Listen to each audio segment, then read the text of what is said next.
Hello friends, good morning.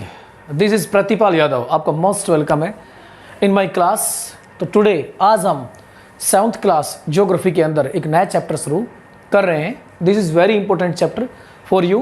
Class 7th geography chapter 1 environment. Environment, इससे पहले भी आपने कक्षाओं में एनवायरमेंट के बारे में पढ़ा होगा। 5th स्टैंडर्ड तक आपने पढ़ा होगा, जहाँ एनवायरमेंट की एक ही बुक पाई जाती है। बहुधा हम जब बच्चों से पूछते हैं एनवायरनमेंट क्या होता है, तो इसके बारे में आप लिटिल नॉलेज तो ज़रूर रखते हैं कि अपने चारों ओर की चीज़ों को देखकर आपने सुना होगा, पढ़ा होगा कि अपने चारों ओर जो चीज़ें विद्यमान होती हैं, जो थिंग्स पाई जाती हैं या जो पदार्थ पाए जाते हैं, वो एनवायरनमेंट होता है। इसके बारे में आप जान चुके हैं। तो बहुत ही इंटरेस्टिंग चैप्टर है आज एनवायरनमेंट, जिसकी हम आज शुरुआत कर रहे हैं। तो story of Ravi, our chapter is start with the story of Ravi. सबसे पहले हमारा जो चैप्टर है ये रवि की स्टोरी से शुरू होता है। रवि, अब आप क्लास में सोच रहे होंगे कि हमारी क्लास वाला Ravi, I am not talking, आपकी क्लास के जो स्टूडेंट रवि है मैं उसकी बात नहीं कर रहा हूँ।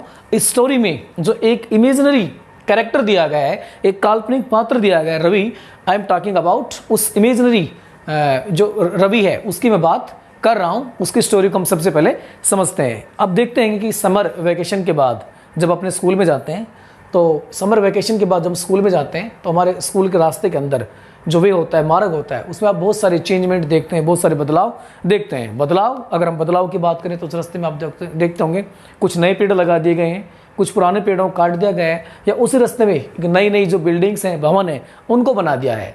तो आप इस चीज़ को खुद महसूस करते होंगे कि आपका जो रास्ता है, आपका जो मार्ग है, उस रास्ते में क्या क्या परिवर्तन हुआ है। ऐसा ही कुछ रवि के साथ होता है। रवि जो हमारी इमेजिनरी कैरेक्टर है वो अपने स्कूल पहुंचता है, और जब वो स्कूल पहुंचता है तो उसके स्कूल के पास एक प्लेग्राउंड होता है। वो प्लेग्राउंड रवि को बहुत प्रिय होता है, क्योंकि अक्सर रवि उस प्लेग्राउंड में खेलता था।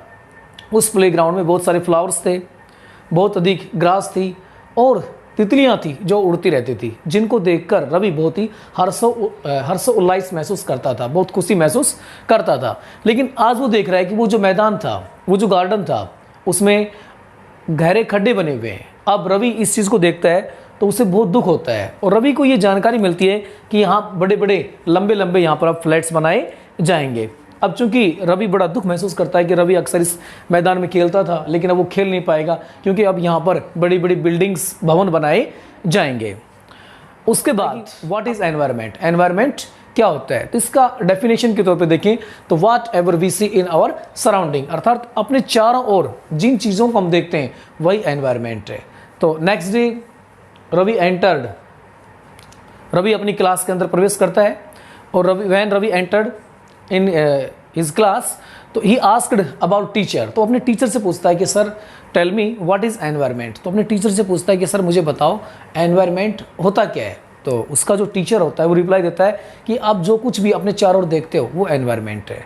फिर रवि पूछता है कि मैं अपने चारों ओर तो बहुत सारी चीज़ों को देखता हूँ, सच एज मैं बुक्स को भी देखता हूँ, मेरे फ्रेंड्स को भी देखता हूँ, बेंचेस को भी देखता हूँ, भवन को भी देखता हूँ, बिल्डिंग को भी देखता हूँ। तो टीचर कहता है यस, जिन चीज़ों को आप देखते हो, चाहे वो ट्रीज़ हो, चाहे प्लांट्स हो, चाहे आपके फ्रेंड हो, यहाँ तक कि ब्लैक बोर्ड हो, जिस बेंच पे आप बैठे हुए हो, everything is environment. Everything is a part of environment. जो जिन चीज़ों को आप देख रहे हैं ये सभी, this is the part of our environment, ये सभी हमारे एनवायरनमेंट के एक पार्ट है, एक हिस्सा है। अब उसके बाद रवि को जो क्वेश्चन पूछा गया था उसका आंसर मिल गया था, तो हम डेफिनेशन तौर पर हम कह सकते हैं, डेफिनेशन के तौर पे हम कह सकते हैं whatever we see in our surrounding, जो चीज़ों को हम देखते हैं, महसूस करते हैं अपने चारों ओर, दिस इज एनवायरनमेंट। वो क्या है? एनवायरनमेंट कहलाता है। सेकेंडली, एनवायरनमेंट जो होता है is our basic life support system. ये डेफिनेटली ठीक बात है कि जो अगर एनवायरनमेंट है तो ये हमारी लाइफ संभव है, अगर एनवायरनमेंट नहीं है तो हमारी लाइफ संभव नहीं है। We can't live without environment.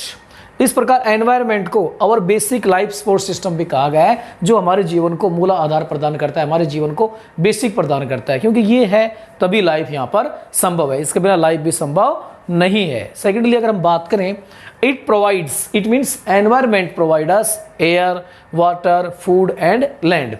अब जो एनवायरनमेंट है, हमें जीवित रहने के लिए एयर भी चाहिए, जीवित रहने के लिए वाटर भी चाहिए, फूड भी चाहिए और लैंड भी चाहिए।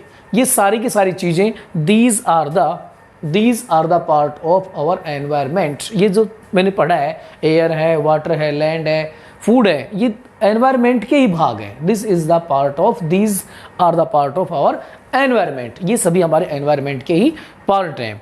तो अब इस चैप्टर के अंदर बात करें तो what we are going to study in this chapter, इस चैप्टर में हम क्या क्या पढ़ने जा रहे हैं। This is an introduction video, ये सिर्फ ये बता रहा है कि इस चैप्टर के अंदर हम क्या किन किन पार्ट को पढ़ने वाले हैं, किन किन जो चैप्टर्स के अंदर जो केंद्र बिंदु हैं उनके बारे में स्टडी करने वाले हैं। तो सबसे पहले हम पढ़ेंगे कंपोनेंट्स ऑफ एनवायरनमेंट, अर्थात हमारे जो एनवायरनमेंट्स होते हैं उसके पार्ट कौन कौन से होते हैं, उसी कड़ी के अंदर हम पढ़ेंगे बायोटिक एंड एबायोटिक।